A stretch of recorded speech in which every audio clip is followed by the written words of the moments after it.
Hi, I'm Jenny. I thought my family was completely ordinary until something happened. One day, I came back from school and noticed that my parents looked worried. What happened? Your Uncle Robert has been arrested. He's suspected of massive fraud.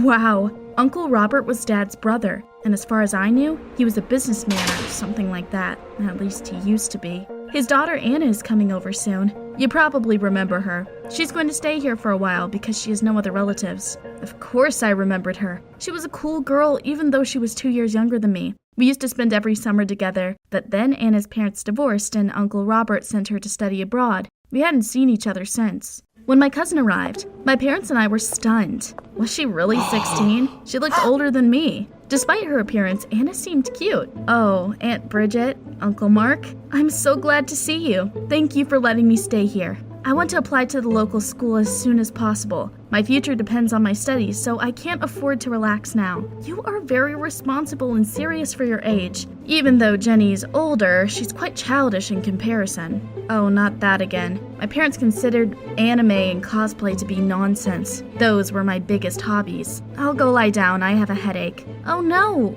I could give you a pill. I refused and went to my room. She was so kind and sweet. I couldn't stand it. But it turned out that was just the beginning. Aunt Bridget, get some rest. I'll unload the dishwasher. Oh, Anna, thank you very much. Uncle Mark, do you mind playing a game of chess with me? I'd love to. I always forgot to unload the dishwasher, and all I knew about chess was that the E2, E4 opening move. Oh, right. Let me quote my parents. I was always rude. I ignored their requests. I didn't think about the future. Long story short, I was worse than their niece in every possible way. Anna charmed everyone at school as well. Wow, what a cool girl. We have to get to know her. Who is she? She helped the teachers, was always the first to answer and hand in reports, cleaned up after herself in the cafeteria, helped the little kids. She was perfect. Of course, it infuriated me that both my parents and my close friends pushed me away and switched to admiring Anna. I decided to become better than my cousin. I focused on my studies, read smart books, even got a haircut at a beauty salon, and bought some fashionable clothes. Of course, people at school noticed it. Oh, Jenny, have you changed your hairstyle? Yeah, I've decided it was time for something new. It suits you. It's cool that you have a cousin like Anna. What? They thought I was trying to be more like her. Ugh, I had to follow her, of course. That way, I could find something on Anna. At first, I didn't see anything suspicious, and I started to think that my cousin really was perfect. But one day after school, instead of going home, Anna headed towards the gangster district. Of course, I followed her and took pictures of her every step. I had to stop when my cousin walked into a dilapidated house. I was walking home and thinking about what Anna could be hiding. Watch out! Some young guy pulled me out of the way of a car in the last moment. It turned out I had been so distracted while looking at the photos that I'd started crossing the road at a red light. Oh, I was lost in thought. Thank you for saving me. It could happen to anyone. Sometimes I get distracted too. Be careful next time. By the way, I'm Liam. He offered to walk me home so that I wouldn't get into trouble again. We exchanged numbers and promised to text each other in the evening. I was in a good mood when I came home for dinner. I was looking forward to my victory and was about to show my parents the photos, but Anna beat me to it. Family, I have important news. I am a candidate for the school's presidency. Ugh, she was so annoying. That was my family, not hers. Anna, that is amazing. See, Jenny, you should be more determined, like your cousin. That's right. You're older, but you look like a teenager. It's about time you got serious and forgot about your cosplay and cartoons. I'm sick of your reproaches. I got angry and went to my room. Trying to argue with them was useless. Luckily, Liam chose that moment to text me, or I definitely would have burst into tears. Everyone at school seemed to have gone crazy. There were posters on every corner saying, Anna for president, and stuff like that. It seemed like absolutely everyone supported her, even her competitors. That really pissed me off. But soon, I figured out how to set up my perfect little cousin. At the final hearings of the candidates, I sat in the second row. Anna was giving a speech, and everyone was almost crying with delight. But then, pictures appeared on the screen behind her. Everyone was shocked. The candidate was wandering around the ghetto. What could it mean? I thought Anna would start crying and run off the stage, but she just smiled. I would like to thank my dear cousin for reminding me to tell you about my social activism as well. She said she was helping struggling people. Volunteers often have to go to unpleasant places, but this is our duty." The hall burst into applause. Everyone looked at me with contempt, even Mom and Dad. It turned out they had come too. At dinner, my parents congratulated Anna on being elected president and then scolded me again. "You wanted to humiliate your cousin. That was a very mean thing to do. We're disappointed in you." That infuriated me. "How can you love your niece more than your own daughter?" "Oh, Jenny doesn't know yet?" "What didn't I know?" "We've already applied for Anna's adoption. She's going to be your sister soon." That was too much for me. I locked myself in the room, hit my pillow, and told Liam everything. Of course, he supported me, but I still couldn't fall asleep for a long time that night. I didn't understand how my parents could have agreed to that. Anna was terribly annoying. Sometimes she joined me so we'd go to classes together. She also dreamed of family picnics and things like that. I started skipping classes. Mom and Dad didn't care anyway. I only talked to Liam. He invited me on dates and distracted me from the problems at home. One evening, my parents and Anna went to the cinema, and I asked Liam over. I left him in the living room and went to the kitchen to make some sandwiches. When I came back, he was gone. I looked out into the corridor and was dumbfounded. Liam was leaving Anna's room and looking around. "What were you doing in there?" "Sorry, Jenny. I was looking for the bathroom and wandered into the wrong room." I believed him. We had a great time, and after Liam left, I decided to text him something nice. However, then I realized we'd accidentally swapped our phones. We had the same model of the same color. I wondered what he had on his phone. I started to look through it and couldn't believe my eyes. I found dozens of photos of Anna. On the street, at home, near school. Liam turned out to be a crazy fan of my cousin. He wanted to get closer to her through me. That jerk. Of course, a little later, Liam realized what had happened and came back. I was shaking with rage. "Jenny, we seem to have mixed up our phones. Take it and get the hell out of here. I can't even look at you. You used me. You've got it all wrong. I can explain." But then, my parents' car drove into the yard, and that jerk decided to get away as soon as possible. Of course, I didn't tell anyone about it. Even the guy I liked only wanted Anna. As for my parents, they finally had the perfect daughter they'd always dreamed of. One day, I was hanging around the school park when the principal saw me. "What are you doing here? Why don't you go help your cousin?" He sent me to the principal's office to get some papers. When I came, Anna was not there, but some strange woman was rummaging through a drawer. Her face seemed a bit familiar to me. "Hello?" She saw me and immediately left. I didn't think much of it. There were a lot of weirdos in the school administration. When I came home, Mom was cleaning up. "Back already? Help me dust off the books in the closet." While I was doing that, I accidentally came across an album full of old photos. Everyone looked so funny in them. My dad and Mom in their youth, Uncle Robert. Wait, that woman from school was standing next to Dad's brother in the photo. "Ma, who is this?" "Oh, that's Anna's mom, Gwen. She divorced Uncle Robert a long time ago because she was a terrible mother and hurt Anna. She was deprived of her parental rights and forbidden from approaching her daughter." I was confused. It was all very, very strange. And then Dad came home and said, "The adoptions documents are ready. We have to go there tomorrow and sign them." The next morning, Anna wouldn't leave me alone for a second. This is the happiest day of my life. She hugged me, burst out crying, and said that she would finally have a normal family. Maybe she really was good.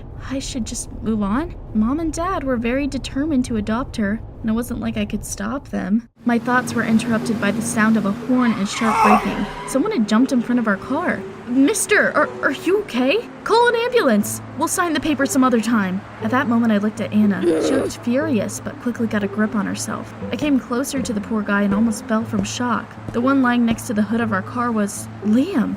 "You?" "Jenny, trust me." Liam was brought to a hospital. He wasn't seriously hurt, but they decided to keep him overnight for observation. I waited until my parents were distracted by the conversation with the doctor, and I was left alone with Liam. "What the hell are you doing? What's going on?" "I told you I could explain everything." "Listen carefully." I couldn't believe my ears. Liam told me that he was a private detective, and he had been hired to keep an eye on my cousin. "I jumped in front of your car on purpose. Your parents can't adopt her. Here's a business card. Call the number on it and you'll find out the truth." Liam gave me his client's number. A woman answered when I called. She didn't seem surprised by my call and asked me to come to a cafe. When I arrived, I realized that Liam's client was Gwen, Anna's mother, the woman I'd seen at school in the photos from the family album. She looked very sad. "My daughter is a monster. She destroyed our family, and yours is next." Anna had lied to her father and told him her mother was hurting her. not giving her food and humiliating her. Uncle Robert had immediately filed for divorce and forbidding Gwen from approaching his daughter. Then, Anna had framed her father and got him arrested to get her hands on his money. But after she had succeeded, she found out Robert was bankrupt. He'd secretly opened a new account in his surname and transferred all his money to it, hoping to get out of prison and be rich again. Now, only our family members could get their hands on that money, as we had the same surname. I think that Anna needs her parents to adopt her to become a full member of the family and gain access to the money in that account. If your parents adopt Anna, she will immediately take the money and disappear. I can't let my daughter hurt anyone else. Of course, I was shocked. The perfect girl, Anna, was actually a greedy monster. I knew perfect people didn't exist. She could take not just Uncle Robert's money, but also my family's savings. That would be just like her. You have to help Liam and me. I came back and decided to act. Anna was just leaving. I waited for the right moment, pulled out the key to her room from her bag, and started the search. I could find nothing worthwhile. Oh crap, footsteps. I can't wait to take the money and get away from this dumb family. All I have to do is wait for them to adopt me. Yeah, meet me at our spot. I wondered who she was talking to. I should have recorded their conversation. Anna left the room and I sneakily followed her. We left the good neighborhood and came into the ghetto. She came to the house I'd seen her stop by before. I found an open window, climbed inside and hid. Anna was meeting some dangerous-looking guy. I'm tired of hiding in this hole. Where's the money? You promised me a reward back when I helped you frame your dad and put him behind bars. Just wait a bit more. A detective ruined my plans today, but somehow those fools will sign the papers, and I will become their daughter. And then we'll withdraw the money and leave. Oops, something crunched under my foot. Who's there? Damn, I was busted, but I had nothing to lose. I've recorded everything. You're finished. See you at the police station. You should have seen their faces. I jumped out of the window and dashed down the street. After a while, I thought I'd managed to break away, but then a car appeared around the corner and started following me. Oh no, that thug was behind the wheel, and my furious cousin was sitting next to him. I really thought they were about to run me over. I was preparing to die, but then cops showed up. They stopped the car and pulled Anna's accomplice out. It wasn't my idea. You've got the wrong person. There was another criminal with him. Arrest her. The guy was handcuffed, but Anna managed to escape. They brought me home in a police car. I gave Mom and Dad the recording to listen to. They finally found out the truth. Gwen and Liam had enough dirt on my little cousin, and the bandit told the police everything when they interrogated him. The cops started investigating the fraud case again. After a while, Uncle Robert was released. The lawyers were able to prove that he was innocent. Uncle got out of prison and met with Gwen. Those two had a lot to discuss. Of course, the school found out about everything. I became a heroine. Look, it's Jenny who saved her family. Jenny, I've subscribed to your cosplay page. You're really cool. But the most important thing was that Liam and I finally got the chance to meet and talk. Jenny, our meeting wasn't an accident. I wanted to use you to get closer to Anna and investigate the case. But then I realized that you were really cool. Please forgive me. Of course I forgave Liam and agreed to go on a real date with him. We became a couple. We had a great time, laughed a lot, chatted, and went for walks. But then something else happened. After one of our dates, Liam walked me home and left because he needed to work. I decided to walk down my street. It was a warm evening and I wanted to get some fresh air. But then, someone grabbed me by the hair and started hitting me. I screamed in horror and pain. It was Anna. She'd gone berserk and started strangling me. It's all your fault. You set me up. I lost my money. I was definitely done for. Wait, stop it. Raise your hands. I heard Liam's voice in a click, and then I could finally inhale properly. My detective helped me up. I saw that Anna had been handcuffed to a road sign. How did you know I needed help? I had a reason. He took something out of his pocket and showed it to me. It turned out we had got our phones mixed up again, and Liam had to come back. Anyway, we turned Anna over to the cops. When they shoved her into the police car, she screamed like a banshee. By the way, do you get along with your siblings? Hi, I'm Mia, and I know what it's like to be poor. I've lived with my mom. Her job didn't pay that well, and we were constantly short of money. We didn't even have enough money for food, let alone new clothes or anything fun. But one day, everything changed. During dinner that day, Mom was beaming. Mia, I have great news. Soon our life will change. What do you mean, Mom? I met the man of my dreams. He is so handsome, smart, rich, and most importantly, he loves me very much. I'm so happy for you. It was true. I really wanted to see my mom happy. It was so rare to see her smile. At school, I found out a new student had been transferred to our class. Meet Charlie. He will be studying with you from now on. Wow, which dump did he crawl out of? That was rude, of course, but The guy's clothes really did look old. He also had dark circles under his eyes that made him look malnourished. Everyone laughed and he silently sat down in his seat. In the cafeteria, I saw Charlie looking at some change. I knew it wouldn't be enough to buy a full meal. I was right. The new guy only bought the cheapest sandwich and sat away from everyone. I felt terribly sorry for him because I knew what being poor was like. I decided to approach him. Hello, you are Charlie, right? Yes, I'm Mia. Do you want some of my juice? Look, the beggars are friends now. Don't mind those idiots. I shared my food with Charlie. We had lunch, and then we got to talking. Turned out that Charlie wasn't a bad guy. He was actually kind and very nice. I was in for a surprise at home. My mom was spinning in front of the mirror. She was about to leave. Wow, a new dress? Where did you get it? I told you our life was about to change. I'm going on a date with Paul. Have dinner without me, okay? We still had some leftovers, I think. I opened the refrigerator and was stunned. There was so much food inside. We didn't even cook that much for Christmas. Made me believe things really wouldn't be the same anymore. At school, everything was going as usual. Classes, assignments. But then Miss Edwards, the teacher responsible for our class, came in. We are organizing a tour to an Indian village. Is anyone interested? I really wanted to go, but it cost $50 a ticket. Oh, we couldn't afford that. I didn't even ask my mom if there was a chance I could go. However, a couple of days later, Miss Edwards was reading out the names of those who were going when I heard her say my name. Miss Edwards, there's been a mistake. I didn't pay for the tour. You didn't? That's strange. We got the payment. You've got a secret Santa. Huh, who could it be? Hey, Charlie. Huh? Are you going? He looked at me like I was crazy. Mia, it costs $50. I'd love to, but I can't afford it. Call me a kind fool, but I decided he needed it more than I did. Miss Edwards, let Charlie go in my place. The teacher was surprised, of course, but did as I asked her to. Okay, I'll add his name to the list then. Mia, what are you doing? I can't. Charlie, come on, you'll love it. Go and then tell me how it went. I was glad to help someone fulfill their dream, but after class left, I felt a little sad. Knock, knock. Why so sad? I'm all right, Mom. Let's go shopping and cheer you up a bit. I was surprised by the idea because we'd never had enough money to go shopping before. We only ever bought clothes if putting it off was no longer possible. But this time was completely different, and we had a great time. We even went to a cafe. Mia, I have news for you. You're full of surprises lately. You and I have been invited to a dinner. Great, who invited us? Let it be a surprise. The next evening, we dressed up, got a taxi, and went to dinner. When the car drove into a rich neighborhood, I could only stare at the gorgeous mansions around us. We stopped in front of one of them. What a house. If only I could live in a place like this. Mom just smiled mysteriously. A man was walking towards us. Good evening, darling. Yes, apparently that was Paul, Mom's boyfriend. Hello, you must be Mia. I'm so glad to meet you. Paul turned out to be very nice, but I still felt a little uncomfortable being surrounded by all that wealth. Sweetie, Paul and I want to tell you something. I was intrigued. Mia, your mom and I love each other, and we want to get married. We're engaged. Wow!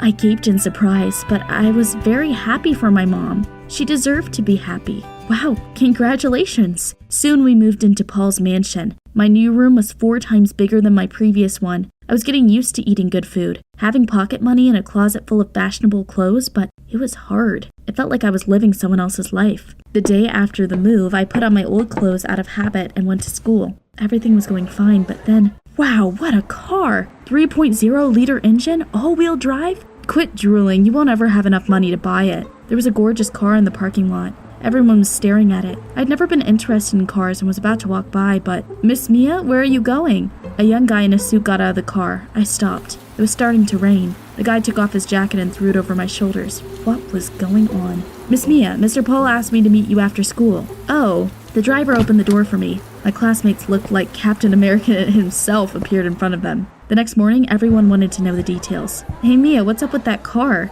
Did your family win a lottery?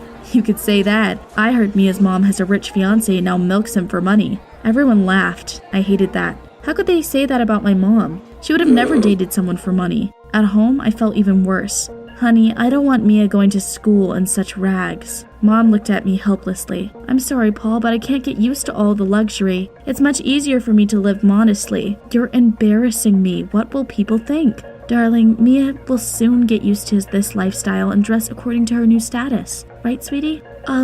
Yeah, I guess. I got even more upset when I passed by my mother's bedroom in the evening and heard her crying. Was it really my fault? If so, then I would get over myself, for Mom's sake. I started wearing the clothes Paul had bought for me and coming to school in a car with a personal driver. Of course, that didn't go unnoticed. Hey Mia, hi! A school star that hadn't even looked into my direction before greeted me in the cafeteria. Mia, you look great. Sit with us. Let's chat. Then I noticed Charlie, who was sitting away from everyone else as usual. Thanks, girls, but not today. Excuse me. Well, the rich girl is too cool to sit with us now. I took my tray and sat down across from Charlie. He gave me a weird look and stayed silent for a long time. Hello? You bought one of the cheapest sandwiches. Why do you even eat lunch in the school cafeteria and not in a restaurant? I was confused. Was Charlie jealous? Well, I sighed and decided to tell him the truth. You know, Charlie, the lavish life isn't for me. I put up with it all for Mom's sake. She seems to really be in love with her fiancé. He's rich and demands we act accordingly. To be honest, I'd love to go back to my old life. When my mom and I were dealing with difficulties together, we were very close, but now there seems to be a gap between us. I get it. My father is a very rich man. Wow, I wasn't expecting that. But why do you look like this then? Why are you always short of money? I had a fight with him. He was sure that I wouldn't be able to survive without his money or amount to anything. I decided to run away from home. He shouted I would come crawling back as soon as I was leaving. Charlie got a part-time job, rented a room, and transferred to a regular school. I did all that to prove to my dad that I didn't need his money to survive. I was very touched by Charlie's story. Hearing that from his own father must have been terrible. I thought about it on the way to Paul's mansion. I saw a very unpleasant scene when I arrived. You must do everything the way I want. Don't forget who provides for you and your daughter. It seems Paul and Mom were fighting. Paul, wait, listen. No, you listen to me, honey. I'm the one who earns the money here, so you have to listen to me. Got it? You're free to go if you don't like something. Wow, it turned out Mom's fiancé was trying to make her feel guilty for being poor. I pay for everything up to your daughter's school trips, but she doesn't appreciate it. So that was who had paid for that tour. Mom ran to her room in tears, and I clenched my fists in anger. I wouldn't let anyone treat my mom like that. I decided to talk to her as soon as possible. I knocked on her bedroom door. Mom, it's me. Mom opened the door and tried to act like nothing was wrong. Honey, hi! I didn't even hear you come home from school. How was your day? Mom, I heard everything. What are you talking about? You will never be happy with someone who reproaches you and makes you change the way you live. Oh, baby. Mom started crying again and told me that she was doing it for me. At first, Paul was very nice. He gave me flowers and did everything a perfect boyfriend would. I thought I finally found someone who would give me and my daughter the life we deserved. However, after we moved into his mansion, it was like Paul became a different person. Mom's fiancé started reminding her every chance he got that he had lifted us out of poverty, and we should be grateful to him for the rest of our lives. It pissed me off. Mom, I liked living in our little house and spending evenings with you more than listening to this jerk that only loves money. Mom was surprised to find out that I didn't like our new life. So when Paul told her to be grateful next time, Paul, we need to break up. You should have seen his face. What? You want for nothing? I knew that you would become greedy eventually. Anyway, we left, slamming the door on our way out, and that was the end of our rich life. It felt so good to move back into my tiny room without all that expensive nonsense. However, everyone at school immediately realized that I went back to being poor. Mia, where are your cool car and personal driver? She's probably going to come to school on a private jet now. What happened, Mia? Where are your fancy clothes? That really hurt to hear. That rich man kicked her mom out, and now Mia is a beggar again. Charlie suddenly jumped up to that jerk and pushed him. Leave me alone or you'll be dealing with me. He was so furious that those idiots scattered. I walked over to Charlie. Thank you for standing up for me. Don't thank me. I hate it when good people are made fun of. It's like everyone these days thinks what matters is the amount of money you have and not what you're like as a person. I was very touched. I thought the same thing. Charlie, do you want to have dinner with me and my mom? I'd love to. I haven't eaten homemade food in ages. The atmosphere at dinner was great. We laughed and chatted like a real family. Charlie, you're great. Few people your age would try to live independently. It must be very hard. I'm not gonna lie, sometimes it is hard, but I'm not about to give up. I'm so glad you transferred to our school and we became friends. The doorbell suddenly rang. Who could it be? I'm gonna open it. Charlie and I exchanged glances. He stayed where he was, and I quietly looked out into the hall. Wow, that was a lot of flowers. Darling, I feel miserable without you. Let's start all over again. Mom hesitated. All of a sudden, Paul noticed Charlie's jacket and asked, "Do you have guests?" I left the living room and asked Charlie to come out. "Hello, Paul, this is my classmate." Charlie? They stared at each other, their eyes bulging in shock. What was going on? Do you know each other? Unfortunately, that's my damn son. Oh my god, Mom and I weren't expecting that. Paul was Charlie's rich dad. You must come home at once. You look like you're a beggar. What if one of my acquaintances sees you? It would be a disaster. Let them see. I want them to know that your son couldn't bear hearing your countless reproaches and chose to live in poverty." They were so angry at each other, Paul's eyes were bloodshot. We had to intervene, or they would have killed each other right at our house. "That's enough, Paul. You really are being awful. Money without love and family support is meaningless." My daughter is right. Paul, you will never be happy until you understand this. Mom's ex-fiancé left, slamming the door on his way out. Surprisingly, life got better after we came back home. First of all, Mom told Charlie he would live with us, and he agreed. Soon he found a better job than handing out leaflets on the street. Meanwhile, Mom finally got a job that she had studied for not far from home, and we stopped counting every cent. We bought new clothes, started renovating our flat, and were blissfully happy. I turned 16 and decided to help my family. Now, in the evenings, I worked as a waitress in a cozy cafe. Charlie and I grew close. Felt like he really was my brother. The other students noticed it and stopped teasing us as much as they used to. However, Paul still wouldn't calm down. Just imagine. He even showed up at school and presented a bunch of different equipment he was gifting it. Everyone found out Charlie had a rich father. "Charlie, would you like to sit at our table? Let's hang out after school. I've always thought you were great." "Sorry, girls, but I have plans." That night we were having dinner together when the doorbell rang again. It was Paul, but he wasn't holding a bouquet and looked like a kicked puppy. "I watched you spend time together through the window. You looked like a real family. I never had anything like that, and I realized happiness is not about how much money you have." "What? Did Paul finally get it?" We gaped at him in surprise. "Charlie's son, and you, my love. And Mia, forgive me if you can." None of us were expecting that. Do you think Charlie and Mom should forgive Paul and give him a second chance? Tell us in the comments down below.